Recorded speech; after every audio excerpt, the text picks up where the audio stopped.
Assalamu alaikum. Hello, dear viewers. This is Muhammad Roisuddin, but please you call me Rois because this is my nickname. Today I am gonna to discuss with you about use of should have. আমরা আজকে শিখব কিভাবে should have এর ব্যবহার করতে হয়। should have অর্থ উচিত ছিল, অর্থাৎ আমরা যদি বলি আমার এই কাজটি করা উচিত ছিল তখন আমরা বলবো কি should have তার ইংরেজি হিসেবে।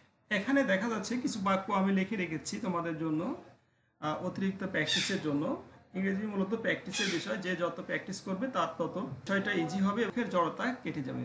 তো চলো শুরু করা যাক, বাক্যগুলো দেখে নিই।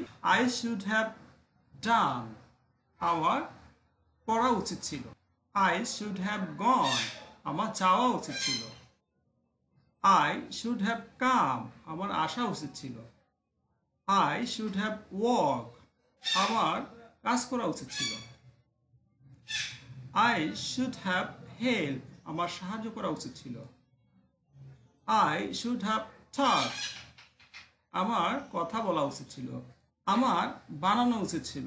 আই শুড হ্যাভ মেড, আমার বানানো উচিত ছিল।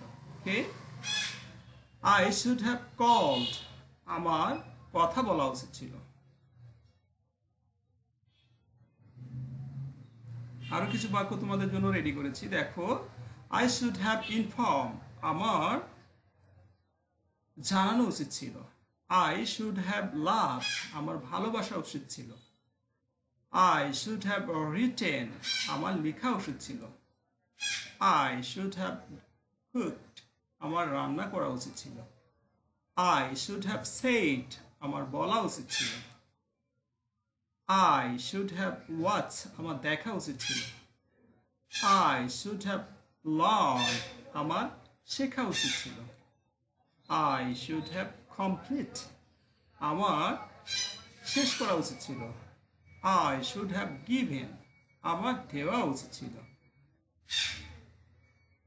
I should have known, আমার জানা উচিত ছিল। I should have taken, আমার নেওয়া উচিত ছিল। I hope you can enjoy this class. Please get more video. Please subscribe my YouTube channel and follow my Facebook page. Allah Hafiz. Assalamu alaikum. Tata. Bye bye. See you next class.